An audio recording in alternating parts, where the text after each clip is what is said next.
నమస్తే welcome to college TV ప్రస్తుతం మనము చేవెళ్ళకు సంబంధించినటువంటి బస్సు ఘటన ఎక్కడైతే జరిగిందో ఆ ప్రాంతంలో ఉన్నాం. ప్రస్తుతం మనతో పాటు సిపిఎం రాష్ట్ర కార్యదర్శి జాన్ వెస్లీ గారు మనతో పాటు ఉన్నారు. వారిని అడిగి ఈ బస్సు ఘటన సంబంధించి వారి అన్ని విషయాలు తెలుసుకుని ప్రయత్నిద్దాం. సార్, మీరు ఇక్కడికి వచ్చి చాలా అటు బస్సు గడ్డ చూశారు, ఇప్పుడు లారీ కూడా చూస్తూ ఉన్నారు కదా. అసలు ప్రమాదానికి ప్రధాన కారణం ఏమైంటుంది మీరు భావిస్తున్నారు? అసలు ప్రమాదానికి ప్రధానమైనటువంటి కారణం ఇక్కడ ఉండేటటువంటి రోడ్డు 4 లైన్గా అనుమతులు ఇచ్చి 4 సంవత్సరాలు అయింది. అయినా సరే ఆ అనుమతులను అమలు చేయకుండా కాంట్రాక్టులు కమిషన్ల పేరుతో ఇక్కడ ఉండేటటువంటి నాయకులు కాంట్రాక్టర్ల మధ్య ఉండే గొడవల వల్ల ఈ రోడ్డు వేయడం లేదు. కాబట్టి దీనికి ప్రధానమైనటువంటి కారణం రాష్ట్ర ప్రభుత్వానిది, ఇక్కడ ఉండే స్థానిక నాయకత్వాన్ని.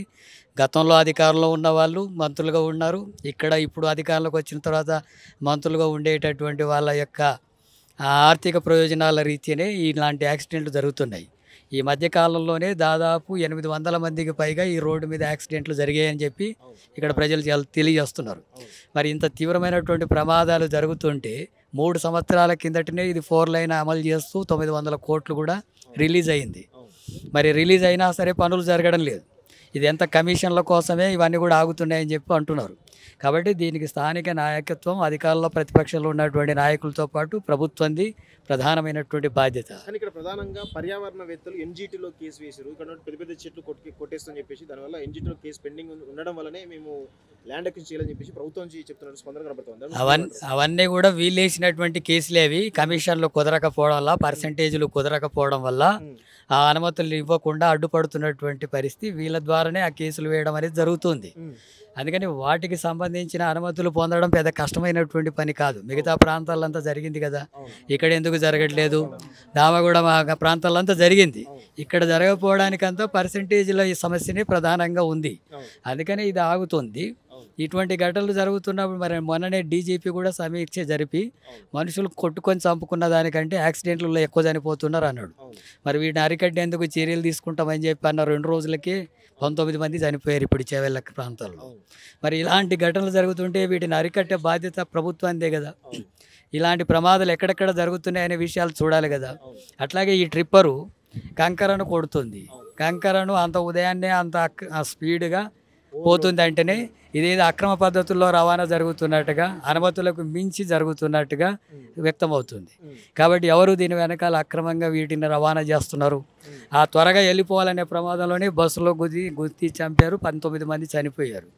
మరి ఇలాంటి ప్రమాదాలంతా కూడా అక్రమ సంపాదన కోసం రాజకీయ నాయకులు, అధికార ప్రతిపక్షాలు, ఇప్పుడు కాంగ్రెస్ వాళ్ళు కావచ్చు, అప్పుడు బీఆర్ఎస్ కావచ్చు, ఇప్పుడు బీజేపీకి సంబంధించిన ఎంపీ కూడా కావచ్చు, వీళ్ళందరి యొక్క ఆర్థిక ప్రయోజనాల కోసమే మనుషులు చనిపోతున్నారు. కానీ 2017లో ఇది పర్మిషన్ నేను తీసుకొచ్చి చెప్పేసి కొండా విశ్వేశ్వరరెడ్డి చెప్తా ఉన్నారు. అప్పుడు నేను తర్వాత సంవత్సరమే నేను ఎంపీగా ఓడిపోయాను.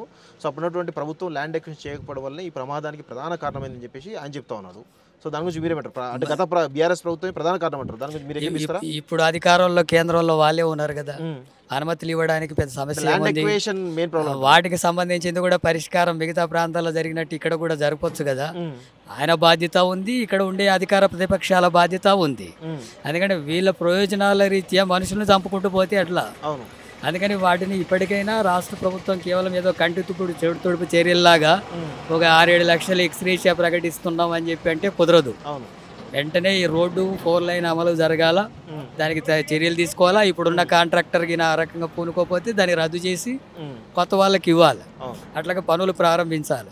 అట్లా ఇప్పుడు చనిపోయినటువంటి వాళ్ళు ఎక్కువ మంది పేద వాళ్ళు, కూలి పని చేసేటటువంటి వాళ్ళు, స్త్రీలు ఉన్నారు, చిన్నపిల్లలు కూడా, ఒక 2 నెలల పాప కూడా ఉందని అంటున్నారు. మరి ఇలాంటి దారుణమైనటువంటి ఘటన జరిపి కుటుంబాలంతా కూడా అనాథలుగా మిగిలిపోతున్నటువంటి పరిస్థితి ఉంది. అందుకని కేంద్ర రాష్ట్ర ప్రభుత్వాలు 25 లక్షల చొప్పున చనిపోయినటువంటి వాళ్ళకి కనీసం ఎక్స్గ్రేషియా ఇవ్వాలా. అట్లాగే 10 లక్షలకు పైగా గాయాలకు అయినటువంటి వాళ్ళకి ఇవ్వాలా. అట్లాగే ఆ కుటుంబాలను ఆదుకోవాల్సిన బాధ్యత, పిల్లలను చదివించాల్సినటువంటి బాధ్యత ప్రభుత్వం ఉంది. ఎందుకంటే ఇది ప్రభుత్వం చేస్తున్న హత్యలు. ప్రభుత్వం నిర్లక్ష్యం వల్ల ప్రజల ప్రాణాలు పోతున్నాయి. ప్రజల ప్రాణాలు కాపాడడం కోసమే ప్రభుత్వాలు ఉన్నాయి. కేంద్ర రాష్ట్ర ప్రభుత్వాల అధికార యంత్రాంగం అంతా కూడా, అది ట్రాఫిక్ పోలీస్ కావచ్చు, పోలీస్ యంత్రాంగం కావచ్చు, ఇతర అన్నీ కూడా ఇవన్నిటి వైఫల్యాల వల్ల జరుగుతున్నటువంటి హత్యలు ఇవి. మొత్తం తెలంగాణలోనే ఇలాంటి ప్రమాదాలు ఎక్కువ ఉన్నాయి. మరి ఈ ప్రాంతంలో ఎక్కువ వాహనాలు తిరిగే రద్దీ ప్రాంతం ఇది.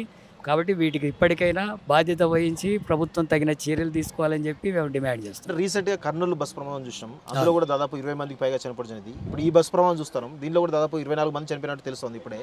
సో ఇలాంటి ప్రమాదాలు కంటిన్యూ అవుతూ ఉంటే ఇటు ప్రభుత్వాల నిర్లక్ష్యం చాలా స్పష్టంగా కనబడుతుందని చెప్పేసి స్థానికులు చెప్తా ఉన్నారు. సో దీన్ని ప్రతిపక్షంగా మీరు ఎట్లా చెప్పాలనుకుంటారు ప్రభుత్వానికి? అందుకే ప్రభుత్వానికి మేము డిమాండ్ చేస్తున్నది అంటే మొత్తం ఇక్కడ ఈ ఒక్క ఘటనే కాదు, రాష్ట్ర వ్యాప్తంగానే ఇలాంటి ప్రమాదాలు జరుగుతున్నాయి, రోడ్ యాక్సిడెంట్లు ఎక్కువ జరుగుతున్నాయి. వీటిని అరికట్టడానికి కావాల్సినటువంటి చర్యలు వెంటనే తీసుకోవాలా, ఎక్కడెక్కడ లోపాలు ఉన్నాయో వాటిని సరిచేయాలా. పోలీస్ కానీ, ట్రాఫిక్ పోలీస్ కానీ, అట్లాగే ప్రభుత్వ యంత్రాంగం కానీ వాటిని అన్నింటినీ కూడా గుర్తించి సరిచేసేటటువంటి చర్యలు తీసుకోవాలి.